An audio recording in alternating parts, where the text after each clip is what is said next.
Good morning. আজকে সকালে আমার ছিল ছুটি, ডিউটি অফ। তাই জন্যই আমি সকালবেলা উঠে ফুল তুলে নিলাম স্নান টান করে। এরপর নিজেকে একটু ফ্রেশ করছি। কোনোদিনই মুখে কিছু মাখি না। তোমরা আমার মুখটাও দেখে বুঝতেই পারো যে আমি মুখে কিছু মাখি না। তো আজকে একটু টোনার মাখলাম, তাও আমার বরের টোনার। এই টোনারটা মেখে আমার বরের মুখে অ্যালার্জি উঠেছিল, সেটা আমি মাখছি। এখন এই যে আমার বর একটু পড়াশোনা করছে, আজকে ওর একটু পড়াশোনার ডে, তাই জন্য কাজ ফাজ আজকে নেই, ছুটি আছে, তাই একটু পড়াশোনা করছে। তার মধ্যে দেখি ছোটো এসেছে আমাদের বাড়িতে ঘুরতে। তারপর ঠাকুরের কাছে পুজো দিয়ে নিলাম, আর ঠাকুরের কাছে প্রার্থনা করছি রোজ আমার যে কতটা ভয়ে কাটে দিন, সেটা ভগবান আর আমিই জানি। ভগবান যেন সব কিছু ভালো রাখে।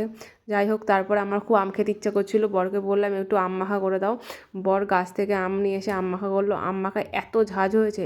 সন্ধ্যাবেলায় গেছিলাম বাপের বাড়িতে, এটা আমার দিদির ছোট্ট একটা মেয়ে, ছোটো মেয়ে হয়েছে, তো একে নিয়ে একটু খেলাখালি করলাম। তারপর গেছি রান্না করতে আলুর দম, মাংস আর হচ্ছে ফ্রাইড রাইসটা মা রান্না করে রেখেছিলো, মাংস আর আলুর দমটা আমি রান্না করলাম। তারপর আমি আর আমার বর ফার্স্টেই খেতে বসে গেছি, কারণ আমাদের তো বাড়ি ফিরতে হবে। তো চলো টাটা, আমরা খাই।